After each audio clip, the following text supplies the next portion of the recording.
2 a.m. Tehran time. The city sleeps, unaware that the countdown has already reached 0. In the modern era, the first shot of a war is not fired by a gun, but by a line of code. At exactly 2:01, a massive cyber attack strikes the Iranian infrastructure. Within milliseconds, the national defense network is blinded. Signal lost appears on every screen. Confusion turns to panic. The operators can no longer see the sky. The virus spreads from the military servers to the national power grid. And then, the lights go out. From the northern mountains to the southern districts, the capital plunges into total darkness. The symbol of the city stands as a dark silhouette against the moon. Emergency generators kick in, but the panic has already begun. Deep underground, in the command centers, there is chaos. Communication lines are severed. Generals are shouting orders into dead phones. They are blind, they are deaf, and they know what is coming next. On the ground, soldiers look up at the empty sky, waiting for a sound that hasn't arrived yet. At air bases across the country, pilots scramble to their jets in the dark. Defense systems search for targets, but the radar screens remain empty. Meanwhile, in the Persian Gulf, the water is calm, but the horizon is full of steel. Across the world, breaking news interrupts regular programming. The invisible war has begun, but the real fire is about to rain down. 4 a.m. The darkness over Tehran is absolute. The city holds its breath, caught in a terrifying silence. But that silence is a lie. 300 miles away, in the pitch-black waters of the Persian Gulf, the surface of the ocean begins to boil. The order has been given. Condition red. Suddenly, the horizon ignites. One by one, the vertical launch systems on the American destroyers open up. Hundreds of Tomahawk cruise missiles scream into the night sky. Trailing tails of fire, they level out just above the waves, racing north at 500 miles per hour. They are not just weapons.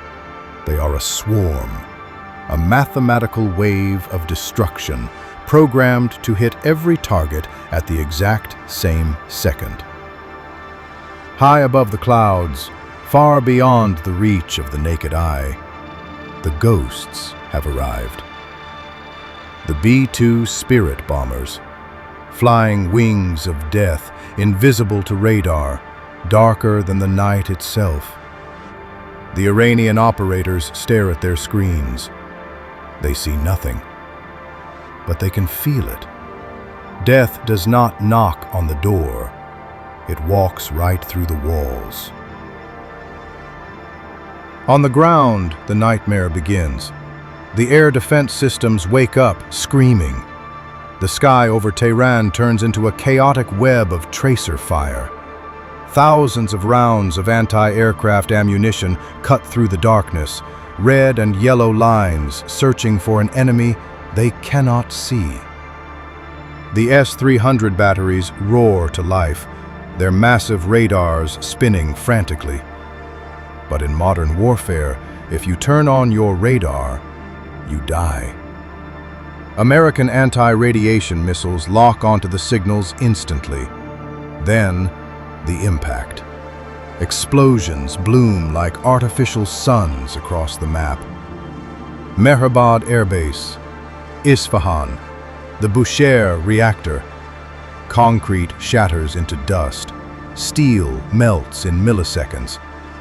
Underground command bunkers, drilled deep into the mountains to withstand earthquakes, begin to crumble. The bunker-busting bombs penetrate deep before detonating, shaking the very foundations of the earth. Runways are cratered. Fighter jets that never had a chance to start their engines are burning skeletons on the tarmac.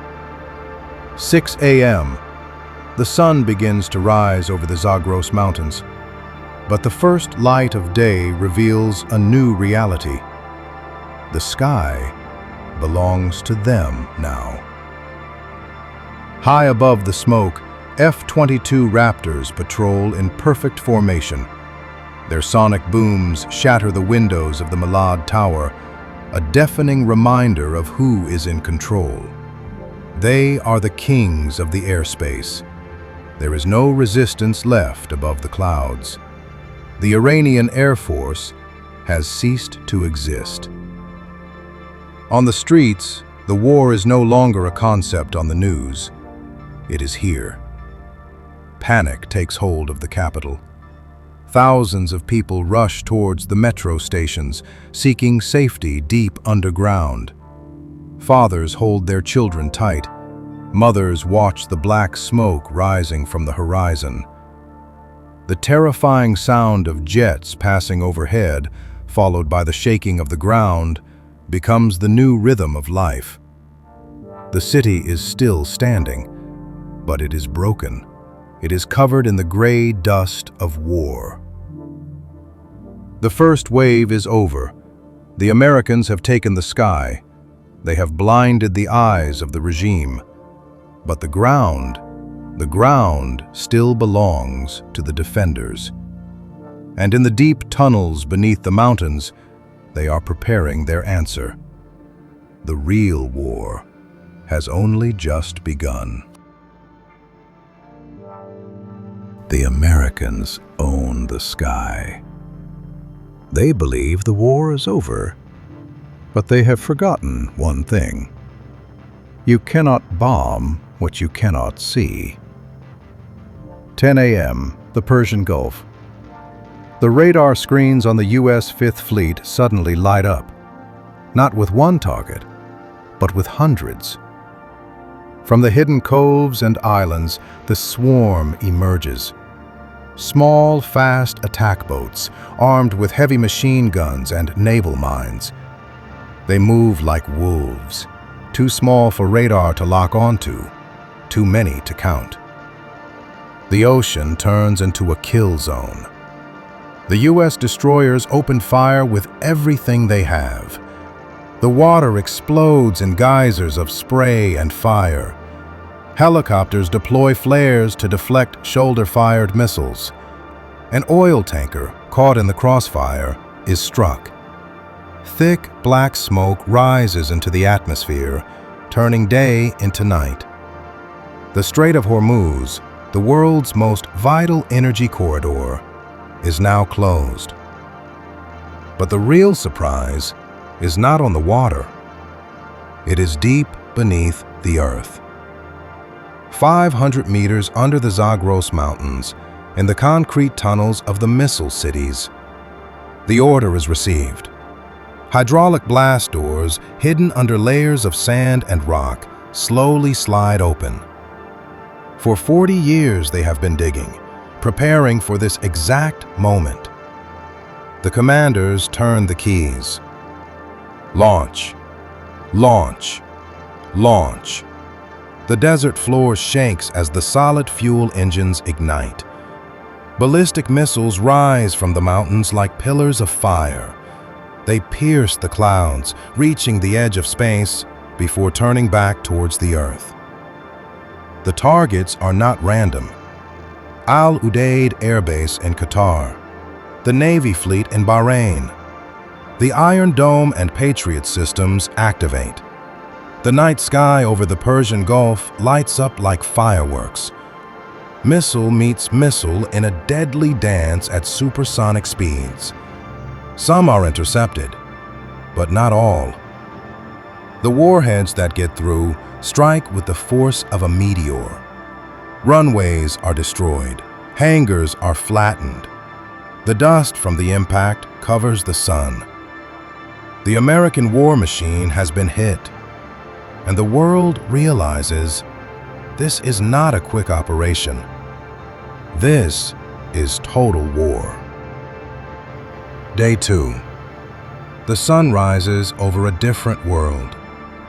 The noise of the missiles has faded, replaced by a heavy, suffocating silence. In Tehran, the people emerge from the underground. They walk through streets covered in glass and ash. The landmarks they knew yesterday are now scars on the skyline. There is no victory parade. There is only survival.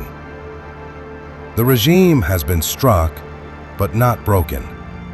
The Americans have taken the sky, but they cannot hold the ground without an invasion. And an invasion would cost millions of lives. The oil markets have collapsed. The global economy is paralyzed. Diplomats in New York and Geneva are shouting over each other. But words cannot rebuild what was destroyed in 24 hours. Some say this war is a tragedy. They mourn the destroyed bridges, the burning refineries. But they forget one thing. The biggest threat to the Iranian people did not come from the American carriers in the south. It has been sitting in Tehran for 47 years. January 8th, January 9th, the days the streets turned red. The lion and sun rose, and the regime answered with a massacre. 45,000 people dead in 48 hours. But death was not enough for them. We saw what they did in the hospitals. Doctors were arrested for saving lives. Nurses were silenced. And the wounded, those lying defenseless in their hospital beds, they received the coup de grace, executed while still connected to their IVs. 1 million. That is the number. 1 million souls executed, tortured, or vanished since the beginning of this dark revolution. Compared to that ocean of blood, a 24-hour war is a drop of water. So as the smoke clears over the capital, the people do not look at the sky with hatred. They know that buildings can be rebuilt, bridges can be repaired, but freedom has a price. The foreign jets may have started the fire, but it is the people of Iran, under the banner of the Lion and Sun, who will finish it.